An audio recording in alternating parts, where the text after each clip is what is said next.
Bonjour à tous pour cette deuxième journée des Fashion Green Days, seconde vie, avec un programme canon.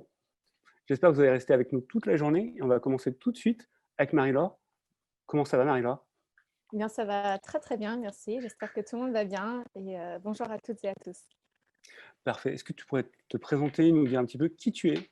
Oui, alors je m'appelle Marie-Laure Ruppel, je suis facilitatrice de projets de développement durable et mes domaines de prédilection sont l'économie circulaire et l'économie de la fonctionnalité, plus particulièrement appliquée au textile et à la mode éco-responsable. J'ai travaillé autour des thématiques de la seconde vie des produits et de la location des vêtements parce que j'ai eu des expériences dans la location avec Tellme en B2C pour la location de vêtements pour la maternité et l'enfant de 0 à 6 ans et chez Lizzie qui propose une solution de reverse logistique en marque blanche pour les marques qui souhaitent louer leurs produits. Alors pas que les vêtements, ça peut être d'autres biens de consommation, mais les vêtements également. Voilà. Super. Alors justement, comme tu parles de location de vêtements, c'est quoi l'état de la location de vêtements en France? Ça fonctionne? C'est compliqué? Dis-nous tout. Alors, la location de vêtements en France, c'est un modèle qui vient après vraiment l'explosion du marché de la seconde main et du vintage.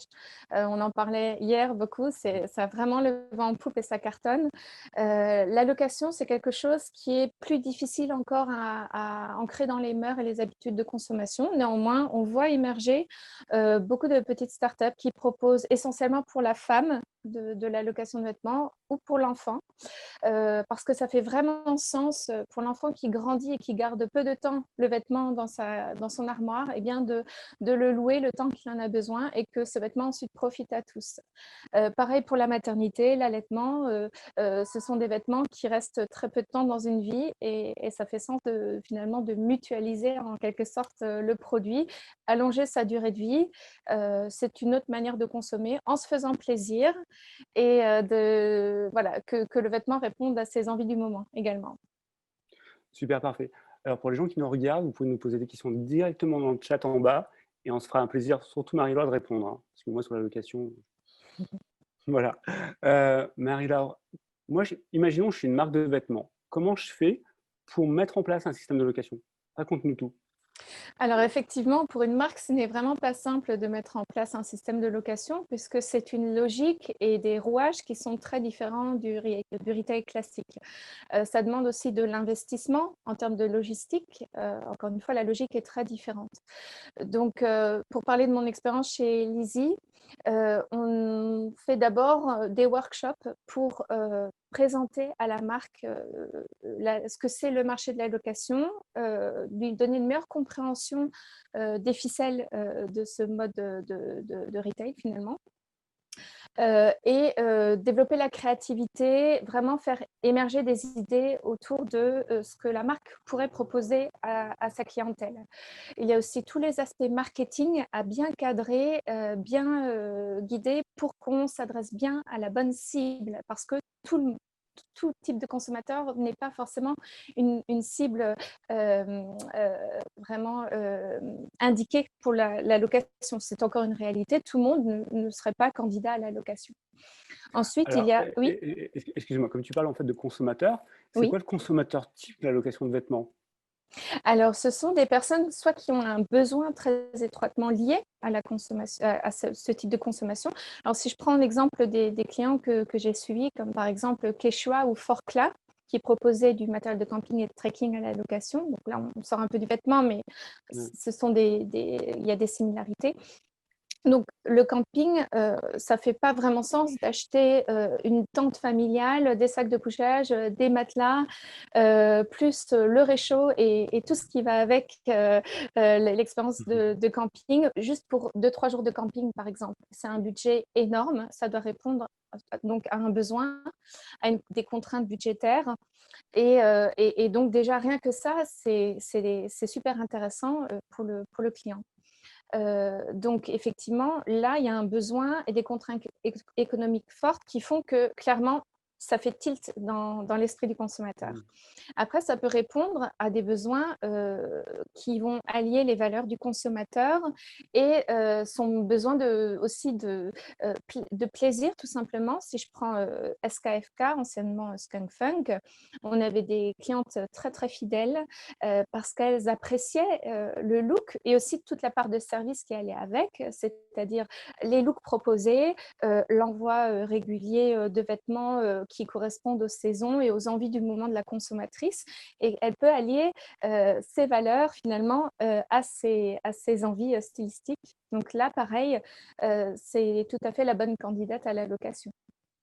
Super. On a une question dans le chat. En fait, on veut savoir ce que c'est un workshop, tout simplement. Ah, un workshop, donc ce sont des réunions qu'on organise avec les marques qui durent une journée et durant cette journée, on structure autour de différents temps de présentation et d'exercices, par exemple, de créativité. Voilà.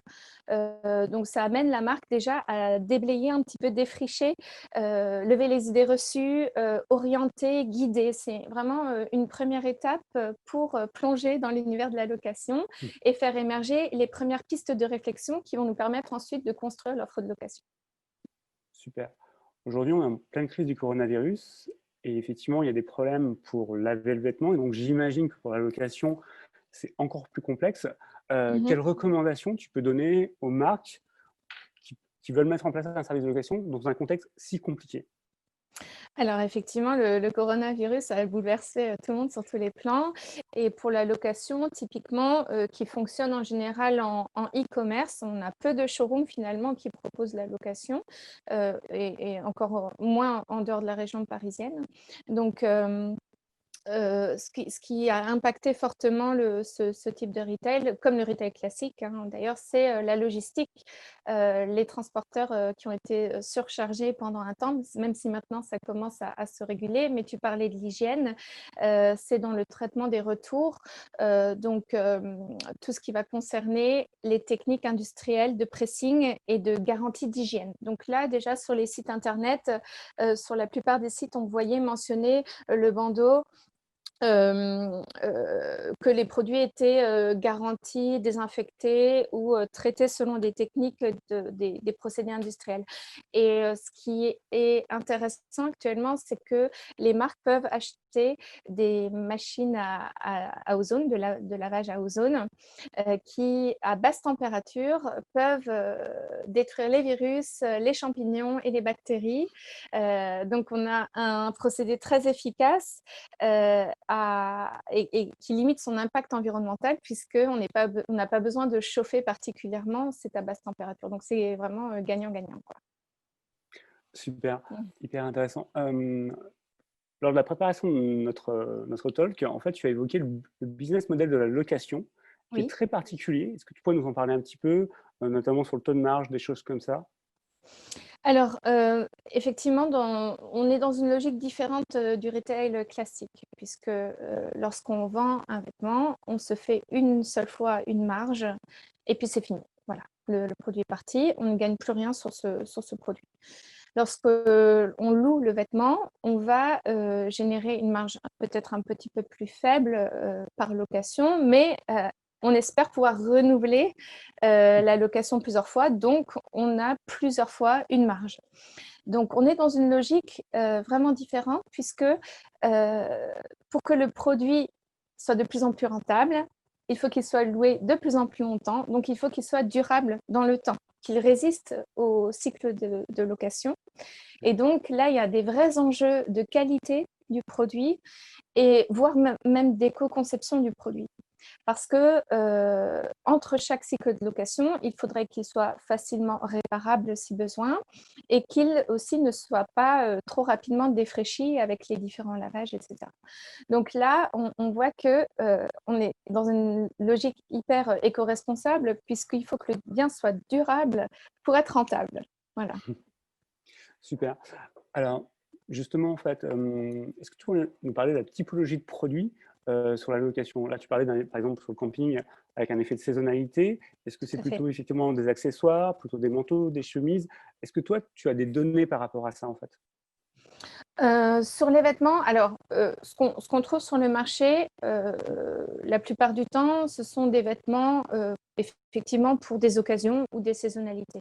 Effectivement, c'est typiquement la robe de luxe ou la robe cocktail pour l'occasion d'un mariage, pour une occasion particulière au travail. Voilà, donc c'est vraiment, il y a en général un usage bien spécifique. Ça ne va pas être des basiques en général, ça va plutôt être des pièces fortes du dressing, des manteaux, des robes de soirée, des tailleurs, effectivement haut de gamme. Voilà. Pour l'enfant, on a du tout venant. Et pour la femme enceinte aussi et la maternité, en général, les femmes se plaignent de ne pas trouver de vêtements qui soient très jolis. Même au niveau stylistique, elles n'y trouvent pas leur compte. Et l'allocation permet également pour ces femmes-là de ne pas trop investir dans des vêtements qui, somme toute, restent chers et de pouvoir changer au gré de leurs envies. Question très pragmatique, j'imagine que pour la location de vêtements, un des facteurs clés, c'est la livraison. Oui. Je commande par exemple une robe de soirée ou un smoking, c'est pour le vendredi soir, et si mon livreur me livre le lendemain, bah, c'est foutu, tout simplement. Comment une marque s'assure qu'avec son livreur, ça se passe bien et que le client soit livré en temps et en heure? Alors effectivement, là, on est dans une logique absolument différente au niveau du retail. En général, c'est un petit retard. Bon, ben, c'est pas grave, le consommateur patientera.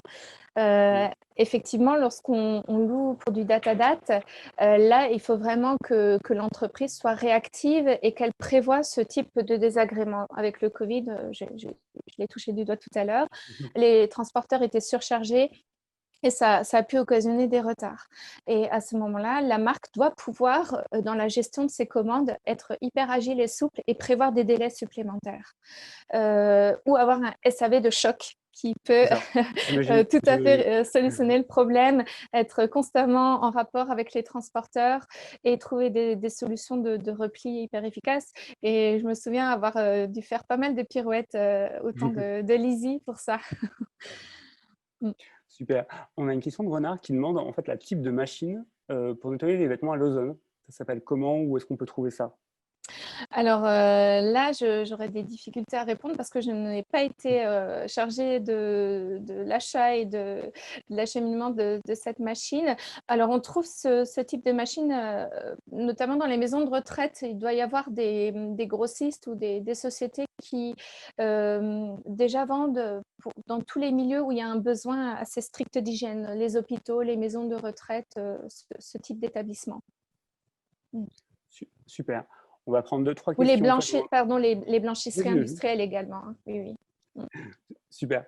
Alors, on va prendre 2-3 questions effectivement dans le chat. On voudrait savoir effectivement le nombre de partages minimal pour un cycle de vie complet de vêtements. Est-ce que par exemple 6 échanges, c'est rentable ou pas, ou il faut plus? Le plus, c'est le mieux. Mais Ok. en général, vraiment, l'idéal, c'est entre 10 et 15 locations. Ça, c'est déjà top. Et on peut espérer même faire plus parfois. Tout dépend de la résistance du produit. Et ça peut d'ailleurs être une superbe opportunité pour les marques de tester la durabilité de leurs produits d'ailleurs. De voir quels sont les points d'achoppement sur leurs pièces, les points de faiblesse. Est-ce que ce sont les coutures? Est-ce que c'est la déformation du produit? Est-ce que ça va être la couleur? Et puis l'appétence, la désirabilité de leurs produits, tout simplement. On peut récolter de la data, voir le nombre de cycles de location, etc. Même géographiquement, on peut voir où les gens louent préférentiellement, par exemple. Super. On va prendre une dernière question faite de l'IA qui demande qu'en est-il de l'impact carbone dû à la logistique du modèle on-demand avec un grand nombre d'allers-retours pour un client? Avez-vous des chiffres en comparaison du modèle du retail physique? Alors forcément, sur l'analyse de cycle de vie, là, j'aurais pas forcément de chiffres hyper précis. Sur l'analyse de cycle de vie d'un produit en location, on va avoir des données différentes par rapport aux différents postes d'impact carbone en retail. Voilà, donc effectivement, sur le poste logistique et l'impact lié au transport, il sera un peu plus élevé. En revanche, si on prend d'autres postes sur la production, par exemple, puisque le bien va être dans la boucle plus longtemps et servir plus de fois, eh bien à ce moment-là, ça fait aussi chuter l'impact carbone par ailleurs. Donc, dans l'ensemble, il y a des études qui ont montré que la location était plus intéressante qu'une simple vente, en fait. Je n'ai pas de chiffre Super, exact là en tête et je ne voudrais pas m'avancer et dire des bêtises. ça marche. On a pas mal de questions, mais on va s'arrêter là. Mais surtout, en fait, tu reviens à 14h30 pour une Oui, table ronde sur tout à l'offre de fait. location. Donc, tous les gens qui ont des questions, continuez à nous suivre et à 14h30, posez toutes vos questions à ce moment-là. Très Marila, bien, c'était avec... passionnant, j'ai appris plein de choses et j'en tu suis reviens tout à ravie. l'heure.